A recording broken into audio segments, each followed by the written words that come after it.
मंच पे आए और अपने प्रेरणा स्वरूप शब्दों से हमें प्रेरित करने का काम करें। माननीय राष्ट्रीय अध्यक्ष जी, जोरदार ताली बजाइए। जय जय जय जय जय भीम। जिंदाबाद जिंदाबाद जिंदाबाद। भीम आर्मी जिंदाबाद जिंदाबाद जिंदाबाद। भीम आर्मी जिंदाबाद जिंदाबाद जिंदाबाद। मैं तो सोच रहा था कि आप सामने ऊपर आएंगे हमारा साथियों फूल वही छुपाते हैं जो कांटों में लगाते हैं। फूल वही छुपाते हैं जो कांटों से कतराते हैं। अधिकार मांगे नहीं करते, अधिकार तो शुक्रिया। देखिए जहाँ अनुशासन नहीं होता वहाँ शासन नहीं होता, और जहाँ शासन नहीं होता वहाँ क्या क्या होता है सबको पता है। पूरे प्रदेश में क्या हो रहा है, देश में क्या हो रहा है। तो सबसे पहले तो अनुशासन बनाइए, जिससे साथी खड़े सब बैठाइए, मीडिया वालों को छोड़कर सब बैठे। बहुत सारी चीजें पड़ी है यहाँ पर। अब अगर आप खड़े रहेंगे तो फिर मैं क्या कहूँ। इसमें एक बात और बता दो, पश्चिम उत्तर प्रदेश की भाषा बोलते थे पूर्वांचल आता हूँ तो पहले माफी मांगनी पड़ती है भाई। बैग तू अरे परे की भाषा ज्यादा मुंह से निकलती है, और थोड़ा कड़वे भी है, गर्म मिजाजी है। जो दूसरों की ना सुनते हो, जो दूसरों पर जरा सी गलत बात पर टीका टिप्पणी कर देते हो, तो अपनों को क्या नुकसान है। तो मेरा निवेदन है, क्रोध ना आए, इससे पहले आप लोग बैठ जाइए। कोई मेरा निवेदन है, कोई साथी खड़ा रहे, खड़ा रहेगा तो अच्छा नहीं लगेगा। मुझे ये लगेगा भाई हमारे पूर्वांचल के साथी हमारा सम्मान नहीं करते हैं। बैठ जाइए, शुक्रिया। छोटी बहन क्या नाम है आपका? डॉक्टर चंचल लता। छोटी बहन का आवाज इतने सुंदर गीत जो इन्होंने सुनाए। एक गीतकार हमारे बीच में और है, चंद भास्कर, हर कार्यक्रम में अच्छे गीत सुनाते हैं। अभी कभी समय कम है तो इनको समय नहीं दिया गया है। आभार सबसे पहले यहाँ की कमेटी का। अब एक नाम तो दूसरा नाम आ जाएगा। तो यहाँ पर जो बैठे हैं हमारी राजा कुमार पार्टी की महिला भी, हमारी राजा कुमार पार्टी की जिले भी, भीम आर्मी की प्रदेश स्तर की बॉडी, मंडल स्तर की बॉडी, गौर स्तर की बॉडी, तहसील स्तर की बॉडियां और ग्राम स्तर की बॉडी। यहाँ हमारी मात्र शक्ति छोटी बहन आई है, प्रजापति समाज से है। मूवमेंट के लिए घरवार छोड़ा हुआ खड़ा हो खड़ी होकर से दिखा कर दिया। छोटी बहन यहाँ पर बैठे हुए वो तमाम साथी जो फूले साहब अम्बेडकर की विचारधारा को अपना करके और बहुत मजबूती से इस मूवमेंट में अपना योगदान दे रहे हैं। ये छोटा भाई बाहर इसको भेजा, मैंने कहा डॉक्टर जी का अब्दुल कलाम क्या जयंती है, तुम एक फोटो की व्यवस्था नहीं पाए, तो ये यहाँ से चला गया। भैया भी आ रहा हूँ भाई, कोई नीला पढ़ना भैया इस टाइम डाल देना, वो भिजवा दीजिए, भैया भी आ रहा हूँ। तो ये बहुत मजबूती से कहता है, लेकर आपको ढूंढ के कहीं ना कहीं से जरूर। तो अब आ रहे सागर भी आता उससे मिलने के लिए।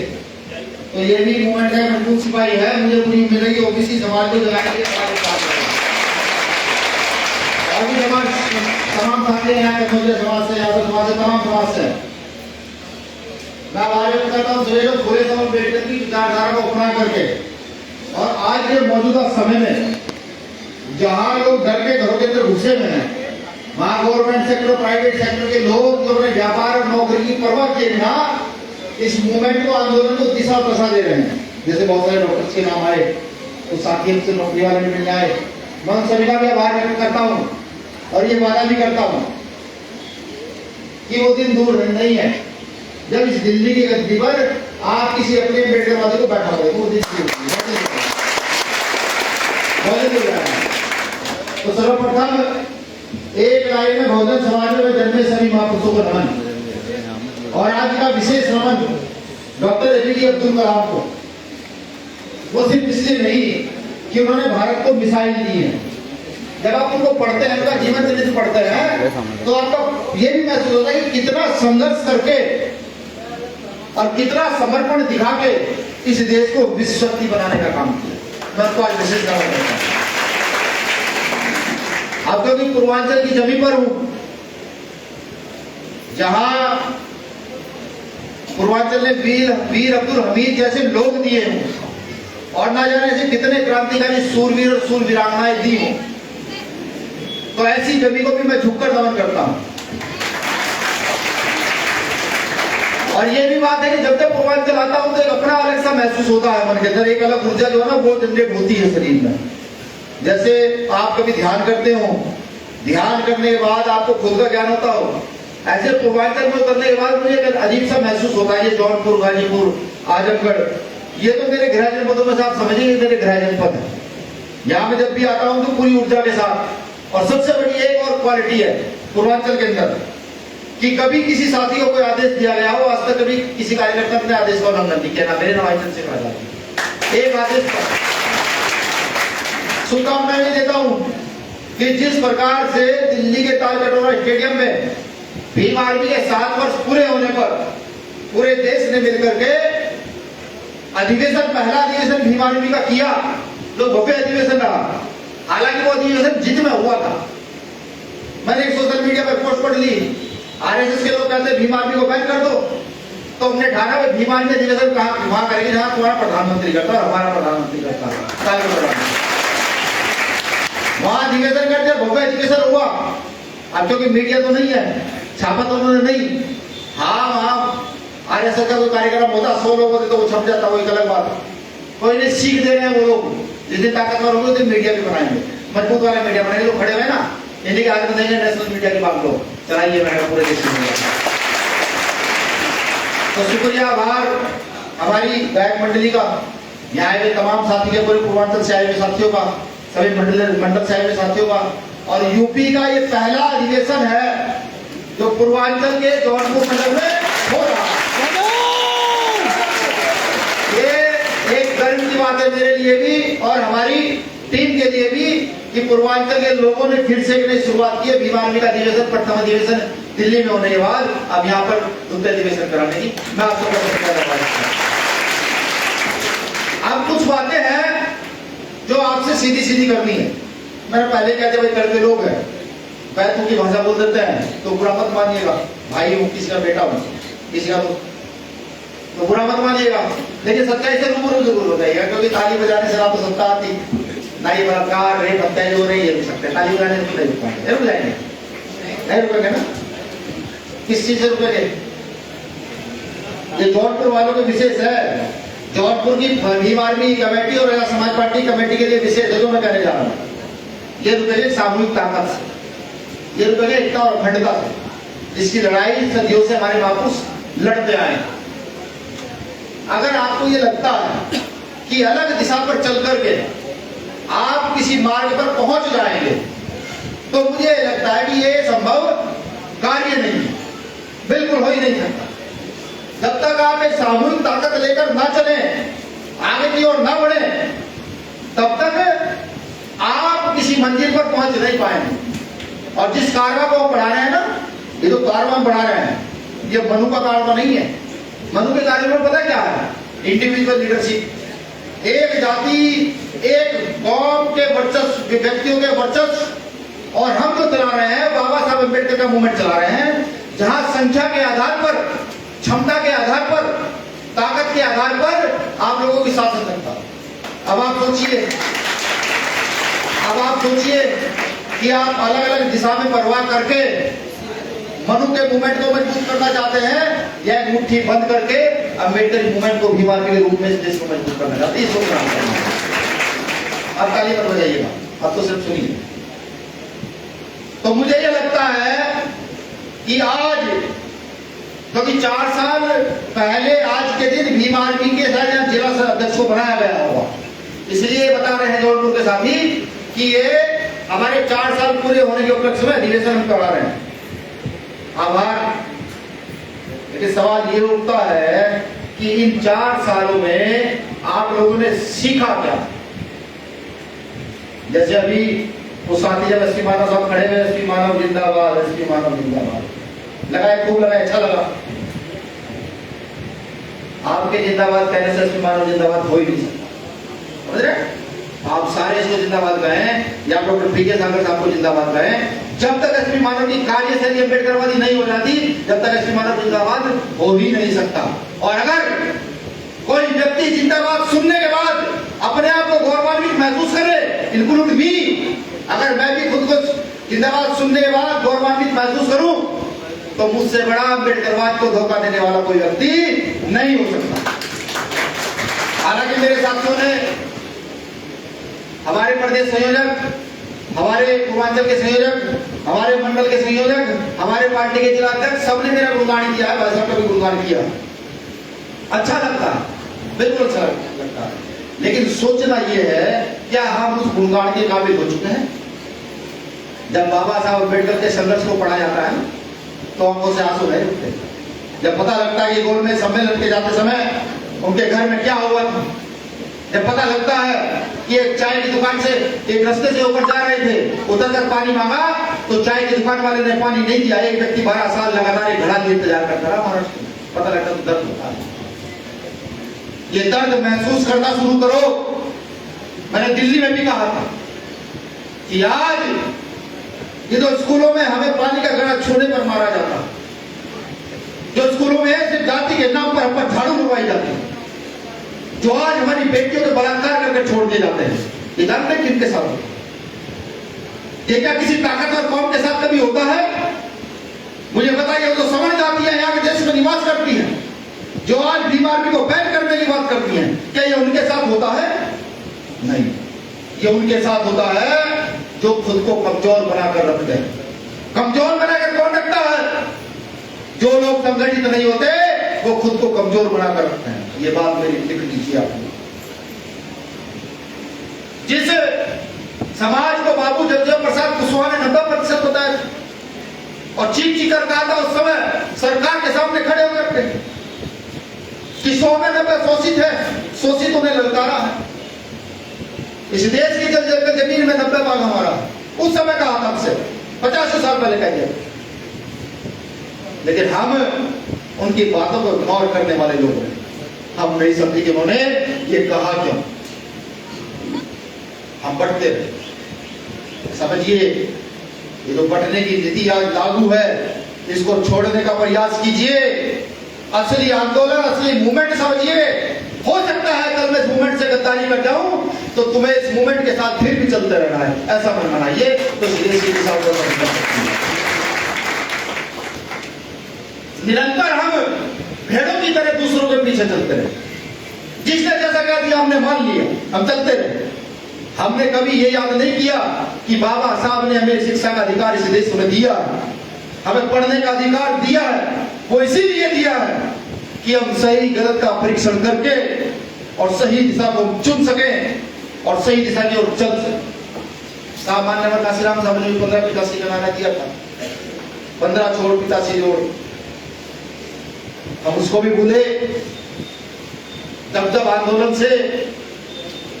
जब आंदोलन को धोखा दिया गया, माफी का मैं शब्द गलत निकल गया, जब आंदोलन को धोखा दिया गया तब यह आंदोलन पिछड़ा। उदाहरण है, मैं नहीं कहता उदाहरण है।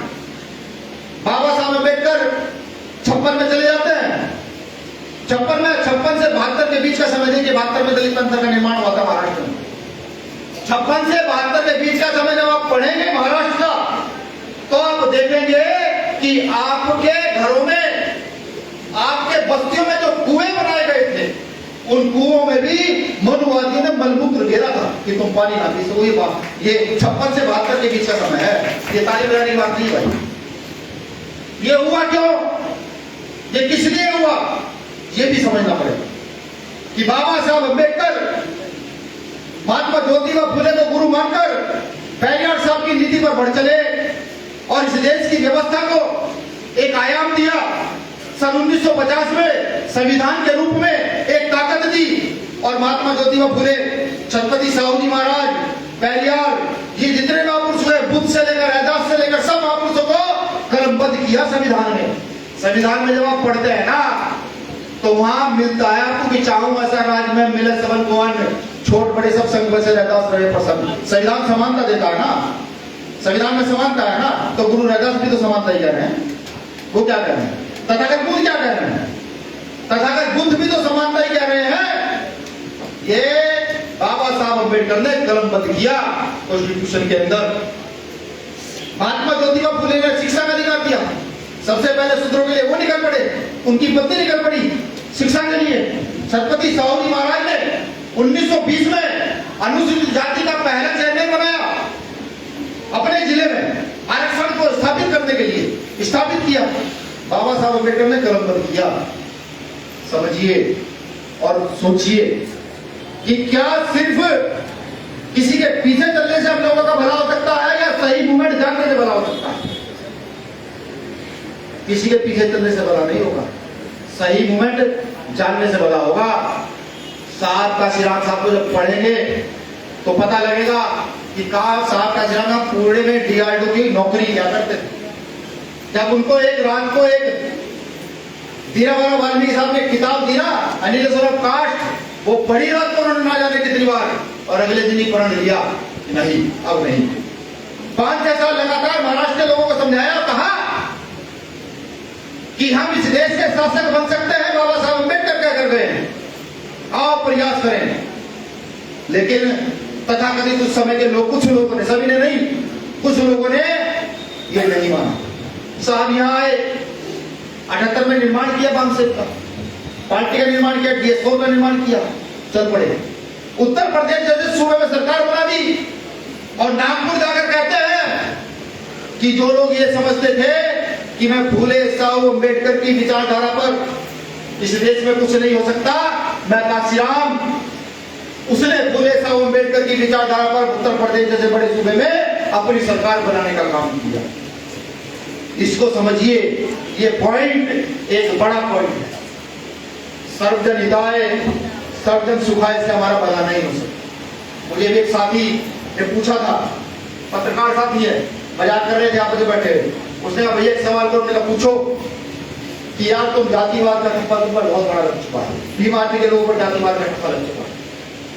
हमने कहा अच्छा, अब क्योंकि हम काशीराम साहब को पढ़ते रहते हैं तो काशीराम साहब का भी एक कथन ऐसा याद आ गया। उस समय हमने कहा देखो यार, जातिवाद तो हम करते हैं, हम जातिवाद करते हैं 6767 जातियों, और वो लोग जातिवाद करते हैं मात्र 3 जातियों।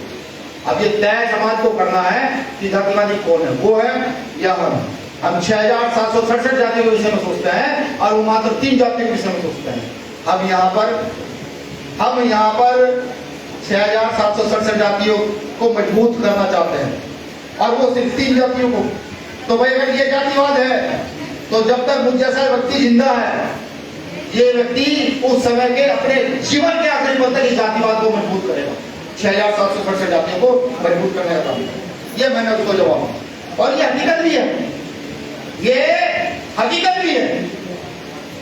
क्योंकि जगदेव प्रसाद कुशवाहा की जो लाइन मैंने कही, जब तक उस 90% हिस्सेदारी जो हमारी इस देश के अंदर है वो हमें ना मिल जाए, कैसी बराबरी और कैसी समानता। तथागत बुद्ध तर्क सिखाकर गए, आडंबर नहीं। अगर आप ये सोचते हैं ना कि आप बहुत सारा घी जलाकर, 1000 रुपए की धूमबत्ती लाकर, बड़े बड़े हवन करवाकर तो अपने जीवन में कुछ अच्छा कर जाओगे, अपना जीवन सुधार दोगे, तो भ्रम है। जिसे दिमाग में भ्रम हो वो इस भ्रम को निकाले, क्योंकि मनुस्मृति कहती है ढोल गवार पशु सुध नारी ये सब ताड़न के अधिकारी, और इस देश को हिंदू राष्ट्र बनाने का वो लोग प्रयास कर रहे हैं। तो भ्रम अपने दिमाग से निकालने का प्रयास करें। कुछ भी कर लीजिए, आप अछूत थे, अछूत हो और अछूत रहोगे। हाँ, अगर बाबा साहब अम्बेडकर को लेकर चलोगे तो हम ना कभी अछूत थे, ना कभी अछूत है और ना कभी अछूत रहेंगे। अगर बाबा साहब अम्बेडकर को लेकर तो उस विचारधारा को, जिस विचारधारा से यहाँ का मौजूदा समय का शासन से लेकर प्रशासन डरता हो, जिसका नाम लेने से बिना आग के आग लग जाया करती हो, उस विचारधारा वाले लोगों को कितना मजबूत होना चाहिए ये समझने का प्रयास करो, और कुछ नहीं। हाँ, हालांकि हमने राजनीतिक दल बना लिया, बिल्कुल बना लिया है, लेकिन कुछ बातें जो पुरानी याद आती है सर मेरे याद नहीं। इस देश में एमपी का चुनाव था, कांग्रेस की सरकार थी और तथाकथित उस समय का नेतृत्व करने वाली महाराष्ट्र की पार्टी थी, और उस पार्टी को कांग्रेस सरकार ने मात्र 1 सीट दी थी कि जाओ तुम हमें 1 सीट देते हैं।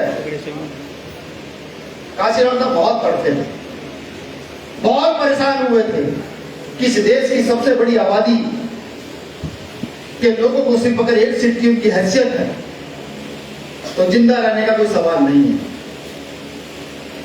ये बात बताने का उचित समझिए कि वो जो सर्वजन हो चुका है उससे भला होने वाला नहीं है। क्योंकि बाबा साहब अम्बेडकर की बात करना एक जहरीले सांप की तरह है, जैसे एक जहरीले सांप को छू देना। बाबा साहब अम्बेडकर भी कहते हैं कि दलितों को, ओबीसी को, बहुजनों को अपनी पार्टी बनाकर राज करना चाहिए, अपनी पार्टी में काम करना चाहिए। अभी दिल्ली का उदाहरण याद है, देखा है दिल्ली का उदाहरण? मंत्री है राजेंद्र पाल गौतम जी, समाज से है, अनुसूचित जाति के मंत्री हैं, एडवोकेट रहे हैं। सिर्फ बाबा साहब अम्बेडकर की 22 प्रतिज्ञाएं पढ़ने पर कोई पूछ नहीं रहा समाज के सिवाय। पहले फाड़ लिए बीमार भी ज्यादा करें, हम साथ खड़े हैं, समाज ही खड़ा है, कोई नहीं खड़ा। अगर उन्होंने कह दिया कि बाबा साहब की 22 प्रतिज्ञा को मान लूंगा तो क्या गलत कह दिया? भाई मुस्लिम अपनी व्यवस्था मानते हैं, सिख अपनी व्यवस्था मानते हैं, ईसाई अपनी व्यवस्था मानते हैं, हिंदू अपनी व्यवस्था मानते हैं।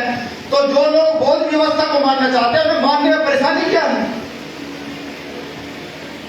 दिल्ली में सरकार है, पंजाब में सरकार है उनकी, लेकिन अब तक कोई भी एक व्यक्ति पक्ष में खड़ा नहीं हुआ है कि उनके पक्ष में खड़ा हो जाए और कहे कि इसका कुछ ना कुछ तोड़ ढूंढा जाए। नहीं, क्योंकि नाम बाबा साहब अम्बेडकर का आ गया ना, तो समझिए, खुद तैयार होइए। जो समाज सदियों से गड्ढा खोदता है और पानी पीता है, अब उस समाज को सत्ता रूपी गड्ढा खोदना पड़ेगा। इस देश के अंदर सत्ता रूपी गड्ढा खोदिए और उस पानी को खुद पीने का प्रयास कीजिए। अभी तक हमने यूपी में सत्ता रूपी गड्ढा खोदा, लेकिन भीम आर्मी का प्रयास है अगले 10 से 15 साल के अंदर अंदर इस देश में प्रत्येक वर्ग के व्यक्ति को निकालकर राजनीति की चाह कैसी होती है ये सिखाना, फूले साहब अम्बेडकर के मूवमेंट पर कैसे चलना है ये बताना, और फिर उनको खड़ा कर देना। और फिर इस देश के अंदर संघ का निर्माण करके, संघ समझते क्या होता है? एक व्यक्ति संघ नहीं होता, संघ होती है कमेटी। संघ को ही बाबा साहब अम्बेडकर, हम लोग लोकतंत्र कहते हैं, लोकशाही कहते हैं। लोकतंत्र का मतलब समझते क्या होता है? लोगों का राज, लोगों के द्वारा चुने गए लोगों का राज। वही संघ है। कथा ने तो पहले क्या कर मिले हैं, संगम शरणम के साथ। तो संघ का निर्माण करना जो इस देश के अंदर बुद्ध को लागू कर सके, बुद्ध की समता समानता की नीति लागू कर सके, उस नीति को लागू करना, यही हम लोगों का देश है। सत्ता हासिल करें, ये तो चुनौती है। ये तो चुनौती है उन लोगों के सामने भी जिन्होंने हमारे पिछले मूवमेंट को तोड़ा, हमारे पिछले मूवमेंट को बहुजन से सर्वजन बनाया और फिर कह दिया कि ब्राह्मण शब्द बजाएगा वो दिल्ली जाए। ये चुनौती है उन लोगों को, ये चुनौती है आरएसएस के लोगों को भी कि फूले साहब अम्बेडकर की सत्ता ही यहाँ स्थापित कैसे होगी, ये बताया जाएगा, बिल्कुल बताया जाएगा। क्योंकि अब 1970 वाले अनुसूचित जाति के व्यक्ति नहीं है, हमारे 2015 के लोग हैं जो बाबा साहब अम्बेडकर को पढ़कर इतने जागृत और उन्नत हो सकते हैं, जो वोट के साथ साथ हर चीज की ताकत से परिपूर्ण है। साहब का सिराज उस समय कहते थे कि बैलेट के साथ बुलेट की तैयारी रखो। मैं कहता हूं सिर्फ बैलेट की तैयारी रखो, भीम आर्मी की आंखें बुलेट से कम नहीं है। जब देख लेती है ना भूल करके तो सामने वाला काम करता है। अभी एक महापुरुष है, भाई संघी है बेचारे, अभी दशहरे के दिन ये लोग रावण फूक रहे थे, उसने भी चंद्रशेखर भाई का फोटो लगाया है उस पे पुतले पे, और कुछ चीजों को पुतले पे लगा दिए फोटो, और खूब जोर जोर से कह रहा है तलवार निकाल के। तो मैं तो कहता हूँ जौनपुर की सरजमी से, देखो भाई तलवार तो हमारे ब्लड में है, तलवार हमारे ब्लड में है। हमारी जो जातियां है ना उनके आंदोलन की परंपरा है भाई। भीमा कोरे गांव, जमार रेजिमेंट, फांसियों का राज, ये सब आंदोलन तो है हमारे। तलवार तो हमारे ब्लड में रही है, तलवार तो हमें सीखने चलाने की आवश्यकता नहीं है। हाँ तुम अब तलवार चलाओ, हमारा काम कलम चलाने का है। तुम तलवार से सत्ता बदलो ना बदलो, ये साधन कलम से जरूर बदलेंगे। ये मैंने कहा उसको बंद कमरे में बेचारा फोटो फूक रहा था। हमने कहा भाई दम हो तो किसी नीले गमछे वाले के सामने फोटो को तू कह के दिखा देना, हम मान जाएंगे भाई तू देश का वो है। इतनी हिम्मत तो नहीं है, इतनी हिम्मत नहीं है, फूक भी नहीं पाएगा।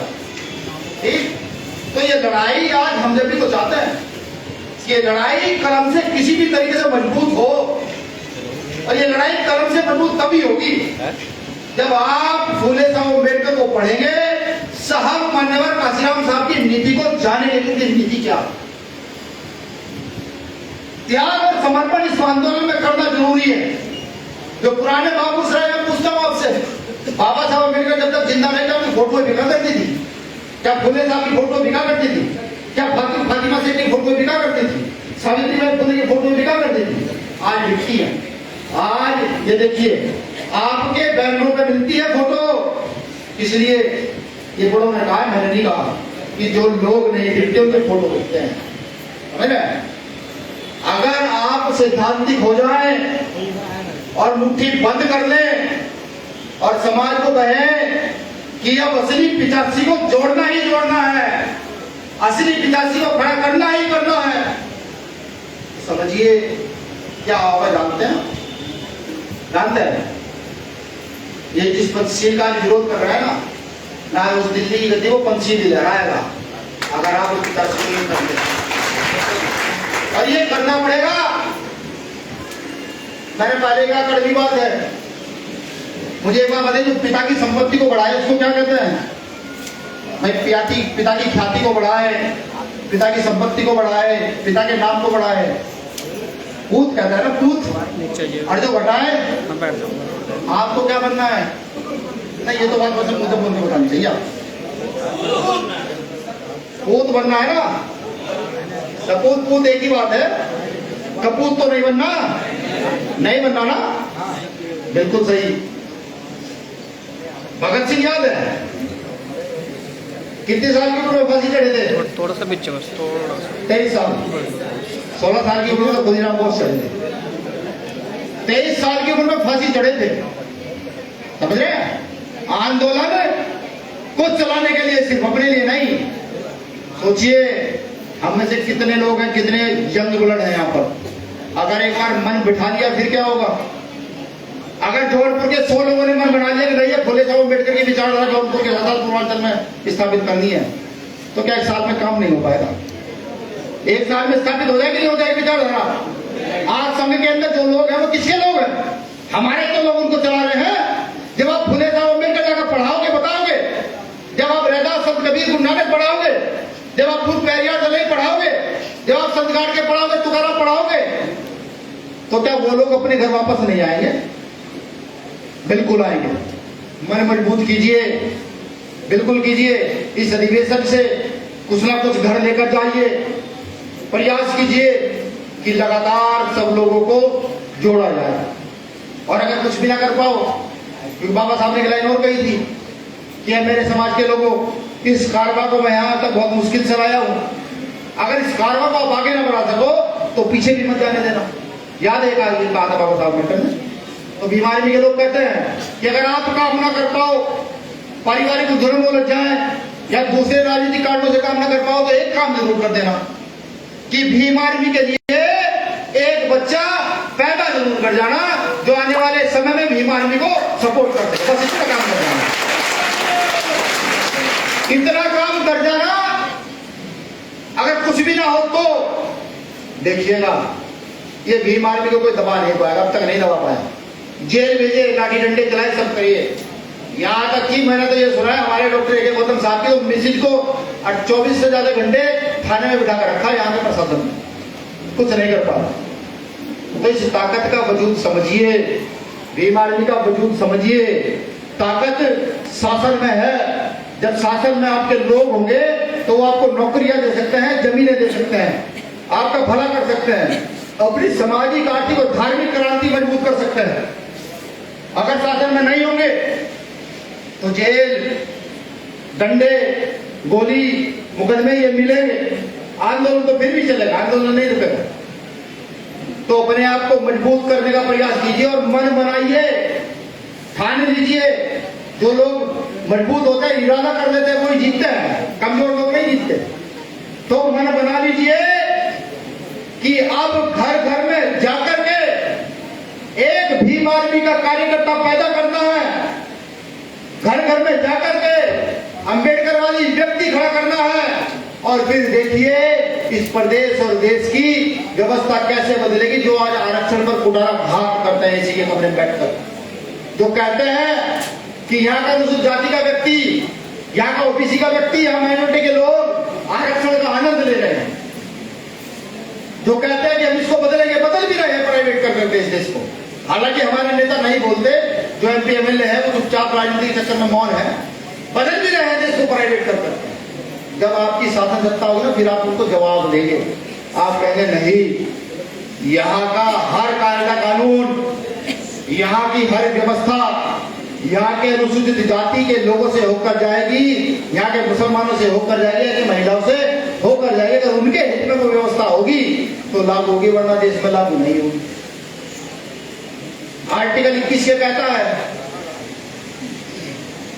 कि 6 साल से 14 साल तक के बच्चे की शिक्षा फ्री हो भारत के अंदर। कैसा है? कॉन्वेंट स्कूल में बच्चे जाते हैं, सरकारी में तो टीचर ही नहीं है पढ़ाने वाले, स्थिति खराब है। कॉन्वेंट में जाते हैं, कहीं 5,000 फीस है, 7,000 फीस है, गरीब का बच्चा पढ़ा पाएगा। जब आपकी शैक्षिक नीति जो कॉन्स्टिट्यूशन में है वो लागू नहीं की गई, तो आपके और कौन से अधिकार लागू किए जाएंगे? मैं तो कहता हूं ओबीसी समाज के लोगों को भी, बैकवर्ड को भी, कि ये फुले साहब अम्बेडकर का तुम लोगों का आंदोलन हम खींच कर ला रहे हैं। महात्मा ज्योतिबा फुले ओबीसी थे, छत्रपति साहूजी महाराज ओबीसी थे, पेरियार साहब ओबीसी थे, ये तीनों बड़े नाम हैं। इन्होंने अनुसूचित जाति के लोगों के उत्थान के लिए बहुत बड़ा काम किया, लेकिन आज ओबीसी समाज सो गया।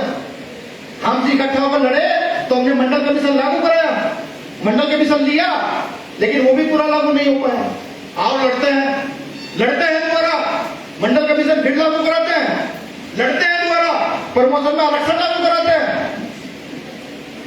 लड़ना पड़ेगा।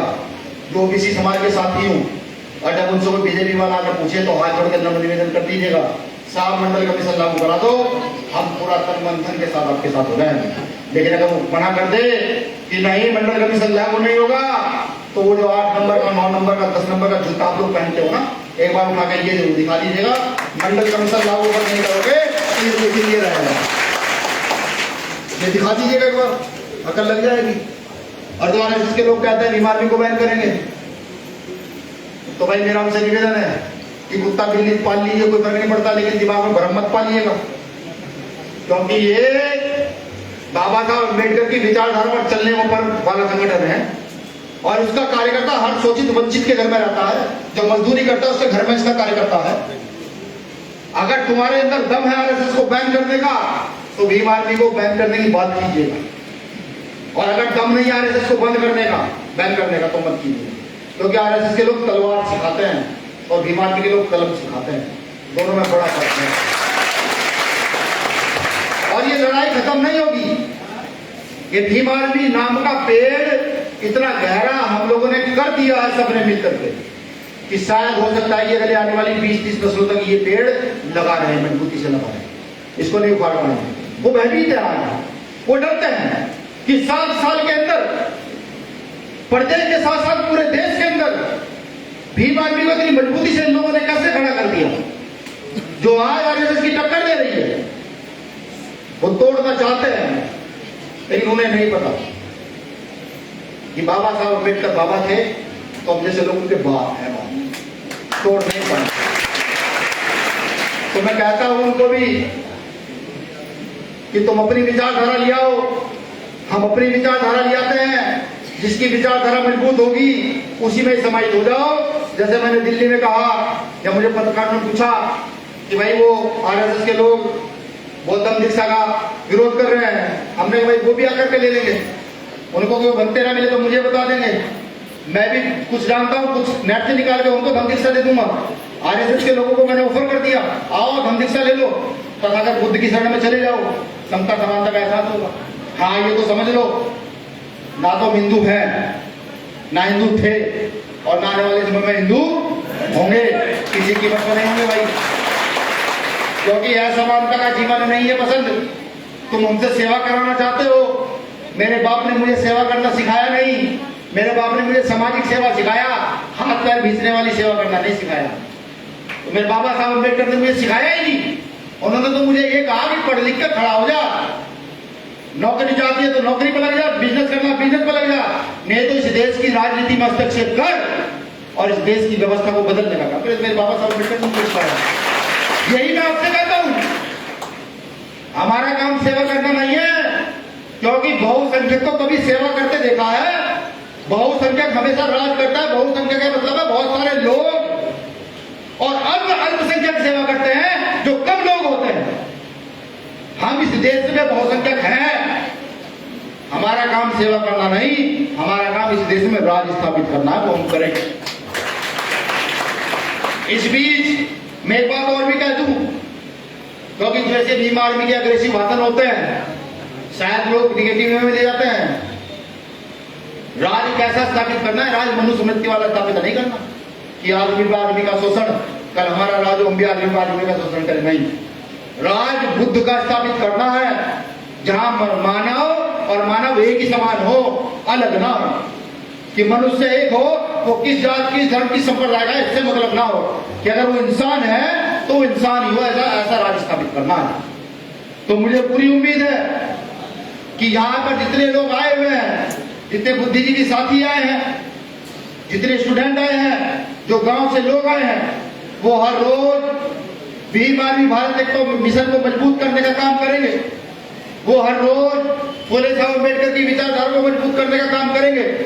हालांकि हर बार की भांति भी इस बार भी भीम आर्मी को तोड़ने के लिए उन्होंने भीम आर्मी के लोगों को ही तोड़ दिया कि भीम आर्मी को तोड़ दिया जाए। वो याद है, राजा वैद्रथ याद है? कितने लोगों को राजा वैद्रथ याद है? आप बताएं। राजा वैद्रथ नहीं जानते? पुष्पमित्र सिंह याद है? कितने लोग याद है पुष्पमित्र सिंह? मतलब अपने राजा को तो भूल गए, जो दुश्मन था उसका नाम याद है। कैसी की बात है? बौद्धों के आखिरी राजा थे राजा वैद्रथ। उनकी हत्या की थी पुष्पमित्र सिंह नाम के मनुवादी व्यवस्था के व्यक्ति ने। समझ रहे? आपके राजा की हत्या किसने की थी? मनुवादी व्यवस्था के व्यक्ति ने, पुष्पमित्र सिंह नाम के ब्राह्मण ने। इसका पूरा शिलालेख, पूरा लेख जो है वो भीम आर्मी के कैडर में आपको बताया जाएगा। जिस तरीके से पुष्पमित्र सिंह नाम के ब्राह्मण को राजा वैद्रथ की सेना में जगह दी गई, फिर सेनापति बनाया गया, फिर हमारे राजा की हत्या की गई, ठीक इसी प्रकार बाबा साहब अम्बेडकर को भी चुनाव हराया गया था। बाबा साहब अम्बेडकर को चुनाव हराने वाला कोई गैर नहीं था। कौन था? अपने तो थे। और काशीराम साहब को धोखा देने वाले कौन थे? अपने तो थे। भीम आर्मी को भी आप तोड़ने वाले कौन है? कौन है भाई? अपने ही तो हैं, अपने ही तोड़ रहे हैं। उत्तर प्रदेश में 2-3 भीम आर्मी है, मध्य प्रदेश में भी है, राजस्थान में भी है, महाराष्ट्र में भी है, तेलंगाना में भी है भीम आर्मी, कई सारी। ये जब ऐसा टूट फूट का काम चल रहा तो मैं काफी परेशान हो गया। मैंने कहा यार ये तो बहुत गलत हो गया, कैसे चलेगा? इतनी सारी भीम आर्मी, ये अलग अलग मूवमेंट मुस्लिम से जोड़ा जा रहा है, तो फिर तोड़ा जा रहा है। तो मैंने बहुजन का पुराना इतिहास, थोड़ा ज्यादा पुराना नहीं, 50-60 साल पुराना अपना इतिहास अपने नेताओं का, जिसमें नेता बिहार के रहे, अब तो नहीं है, महाराष्ट्र के रहे, तो उनकी हिस्ट्री जब मैंने जानी तो मुझे पता लगा कि वो जब हमारी उम्र के थे तो उनकी तलवार की नोक में बहुत ताकत थी। वो कह रहे कहीं कुछ गलत हुआ तो कूद पड़ते थे लड़ने के लिए। दलित पैंथर में से कुछ लोग निकले हुए थे, लेकिन उनके नाम पे उस समय की मौजूदा सरकार ने उन्हीं के नाम से अलग अलग प्रदेशों में संगठन खड़े कर दिए। जैसे बाम क्षेत्र की तर्ज पर आजाद संगठन का निर्माण हुआ, सरकारी सेक्टर के लोग मुझे अच्छे तरीके समझ पा रहे हैं, उन्हीं के बीच के लोगों को निकाला और दूसरी राजनीतिक संस्था ने बहुजन आइडियोलॉजी के खिलाफ बहुजन आंदोलन मजबूत ना हो जाए, ये लोग शासन सत्ता पे काबिज ना हो जाए, ये अपनी आइडियोलॉजी स्थापित ना कर दे, उन्होंने अजाक्स नाम के संगठन का निर्माण कर दिया बम सेट के विरोध में।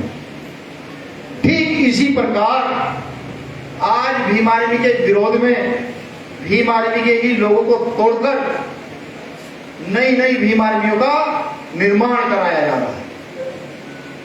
मैं तो साधुवाद करता हूं उन लोगों का जो यहां से टूट कर जा रहे हैं कि एक तो हमको गद्दार की पहचान होगी।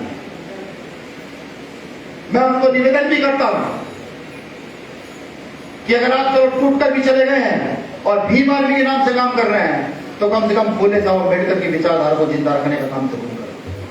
जो कम से कम तुम जहां जाओ कम से कम 10 लोगों को फूले साहब अम्बेडकर बताओ और उनको पढ़ने के लिए लालच करो, जिससे कि आंदोलन मजबूत हो सके। और एक चीज और चुनौती भरे लहजे में कहता हूं पूर्वांचल में खड़ा होकर के कि जब तक विनय रतन सिंह जैसा कार्यकर्ता, जब तक एसपी मानव जैसा कार्यकर्ता, कुलदीप भाई जैसा, पीके सागर जैसा, एडवोकेट मनोज जैसा कार्यकर्ता जिंदा है, तब तक भीम आर्मी भारत एक कमिश्न को तोड़ने की औकात नहीं तोड़ पाए। ये जरूरी है।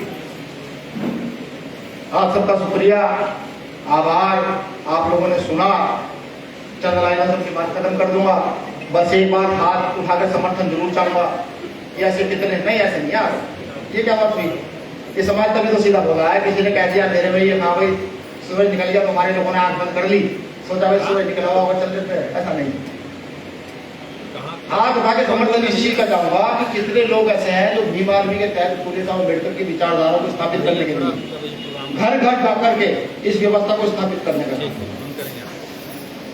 भाई एक फोटो लो सबका, ऊपर चढ़ के ले लियो भाई। देखो बात सुनो मेरी, चेहरे याद रहते हैं, नाम तो हमारे याद रहेगी बातें, चेहरे याद रहते हैं। ऐसा ना हो कल कि तुम में से कोई धोखा दे करके और कह दे, क्योंकि मैं एक बात और कहता हूं मंचों से कि जो मेरा समाज सीधा है और वचन का समाज है, वचनबद्ध है। अगर इसने किसी को ये फैसला कर दिया ना कि नहीं हम तुम्हारे साथ हैं, तो मैं उसे ये भी कहता हूं अपना वचन मत तोड़िएगा, उसके साथ चले जाइएगा, मुझे बता के कह दीजिएगा भाई उसके साथ रहेंगे, मुझे दुख नहीं होगा, तो मुझे ये महसूस होगा नहीं मेरे समाज ने सवाल किया था उसका पूरा साथ दिया। ठीक है, तो मुझे पूरी उम्मीद है कि आप जो है इस आंदोलन को मजबूत करेंगे। मैं चंद लाइनों में अपनी बात खत्म कर दूंगा। लाइनें बहुत अच्छी हैं, कभी कभी मनमाती तो कह देता हूं। साथियों, महलों से खंडरों का वास्ता हो जाएगा, हमसे जो उलझेगा फना हो जाएगा। साथियों, महलों से खंडरों का वास्ता हो जाएगा, हमसे जो उलझेगा फना हो जाएगा। हम जानते हैं उन्हें अपना, हम जानते हैं उन्हें अपना, जिस ओर बह निकलेंगे उस ओर रास्ता हो जाएगा, उस ओर रास्ता होगा, उस ओर रास्ता हो जाएगा। जय भीम, जय मंडल, जय जवाहर, जय संविधान, जय भारत।